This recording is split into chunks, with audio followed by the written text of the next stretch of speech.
Hi hello friends, welcome back to my channel. ఈరోజు మనం వీడియోలో పిఎం కిసాన్ ఎప్పుడు పడుతుందో, ఎవరెవరికి పడుతుందో ఈ వీడియోలో తెలుసుకుందాం. అంతకంటే ముందు ఎవరైతే మన ఛానల్ని సబ్స్క్రైబ్ చేసుకోలేదో వాళ్ళైతే ఇలాంటి లేటెస్ట్ అప్డేట్స్ కోసం సబ్స్క్రైబ్ అయితే చేసుకోండి.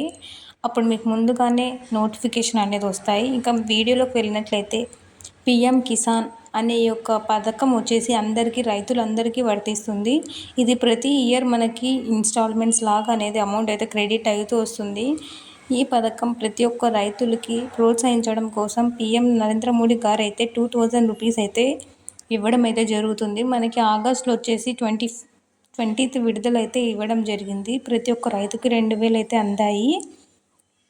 ఇంకా నెక్స్ట్ ఇన్స్టాల్మెంట్ 21st ఇన్స్టాల్మెంట్ ఎప్పుడు వస్తుందా అని రైతులందరూ ఎదురు చూస్తున్నారు.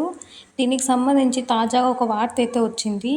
అదేంటంటే ఈ అక్టోబర్ నెలలోనే 21st ఇన్స్టాల్మెంట్ అనేది ప్రారంభించారని అయితే తెలిసింది.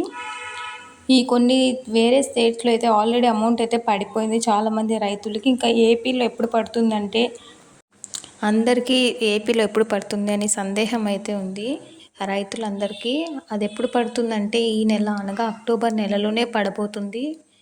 దీపావళి సందర్భంగా అక్టోబర్ 20 అలానే 21 తేదీలో ఈ యొక్క 21వ ఇన్స్టాల్మెంట్ అనేది రిలీజ్ అయితే చేస్తున్నారు. మన నరేంద్ర మోడీ గారు అయితే ఈ ఇన్స్టాల్మెంట్ని ఆల్రెడీ అమలు అయితే చేశారు. కానీ మన బ్యాంక్ అకౌంట్లోకి పడడానికైతే ఈ అక్టోబర్ 20 నుంచి 21 తేదీ మధ్యలోనే మన బ్యాంక్లోకి అయితే పడడం అయితే ఖచ్చితంగా జరుగుతుంది. అది మనం ఎలా చెక్ చేసుకోవాలి అంటే మన ఆధార్ కార్డు ఉంటే సరిపోతుంది. ఆధార్ కార్డ్ నెంబర్ని ఎంటర్ చేసినట్లయితే మనకి అర్హులో కాదో అనేది అక్కడ చూపిస్తుంది. ఇలాంటి లేటెస్ట్ అప్డేట్స్ కోసం మన ఛానల్ అయితే సబ్స్క్రైబ్ అయితే చేసుకోండి. అప్పుడు మీకు ఏదైనా ఇన్ఫర్మేషన్ మిస్ అవ్వకుండా మీకైతే నోటిఫికేషన్ ద్వారా అయితే వస్తుంది. అప్పుడు మీరు ఈజీగా తెలుసుకోవచ్చు అమౌంట్ పడిందా లేదా అని. ఇలాంటి లేటెస్ట్ అప్డేట్స్ కోసం ప్లీజ్ మన ఛానల్ని సబ్స్క్రైబ్ చేయండి. ఇదైతే ఖచ్చితంగా నిజమే అండి. ఖచ్చితంగా అక్టోబర్లో అయితే మనకి అమౌంట్ ఖచ్చితంగా పడుతుంది.